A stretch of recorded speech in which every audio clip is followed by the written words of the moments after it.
salaam salaam salaam sama mbokki patriotes yi maa ngi leen di ziara bu baax mbokki followers yi ziar naa leen bu baax a baax a baax di ñëw ak yéen ci benn vidéo bu gàtt di ci interpeller ki ñuy wax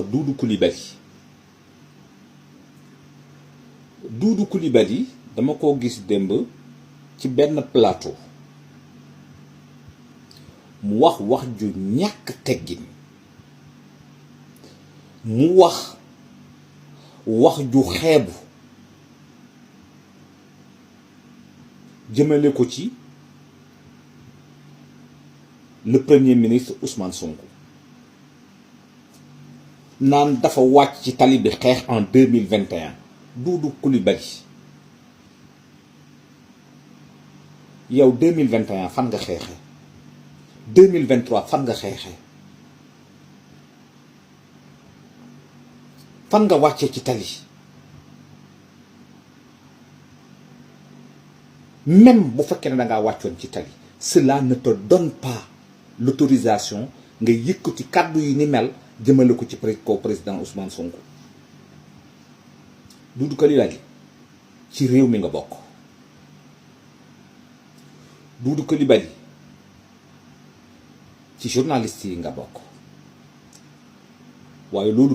du la jox autorisation ngay yëkkati ay kàddu yu la neex jëmale ko ci PM banaan booy bu ndaw mënuñoo nekk fii di xeex booy bu ndaw mais yow booy bu ndaw boobu bi muy xeex li muy xeex tey indi ko fi mu indi tu étais où kooku ngay xeex ba di ko tuddee booy bu ndaw tey moom mooy diriger li nga xam ne mooy politique gouvernement bi gis nga seen wax yu tuuti yooyu yóbbu leen ko ba ci seen kër yi ngeen dencaat ko fa même ton propre fils amuloo droit waxeek moom kàddu yi ni mel c'est pas parce que nag da nga yor làmmiñ di mbeppi di yuuxu foog ne tu as raison tu as tout faux sur toute la ligne gis nga Ousmane Sonko ku ko critiquer ci li muy def na laaj askan wi na delluwaat ci askan wi laaj ndax askan wi ànd nañoo moom ci li muy def wala déet tu vas vite trouver la réponse la réponse mooy oui ñoo ko fal ñoo koy gunge lii mooy dëgg su fekkente ne nag tu veux t'habiller comme opposant rien ne te l'empêche mais nag del utiliser des arguments te utiliser xel te utiliser li nga xam ne mooy vérité gis nga xol bu jëfu du génne mukk kàddu yu nit mën a dégg gis nga boo bëggee am dëgg ci kaw Sénégal yi boo bëggee am dëgg ci kaw patriote yi danga koy lal ci ñaar danga koy lal ci xam-xam lal ko ci ak yar boo ko waxee patriote yi dégg la mais sa xaabar gii ak toog mel na kuy bëgg a wàcc ci kaw micro bi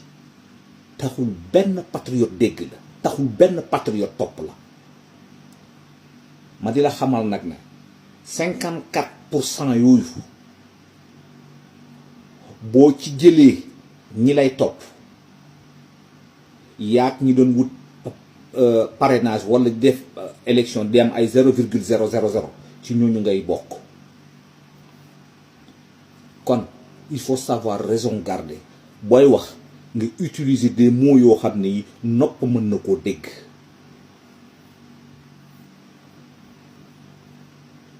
sa wàll nag man maa la ko njëkk a jox mais samay moroom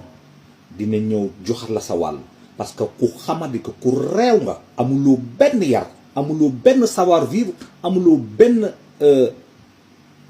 nu ñu koy tuddee man ak mën a wax waaw amuloo benn fasaxa kon boo lëgee sa bisaab boobu na nga ci yokk ndox. jaa ngeen jëf gaay yi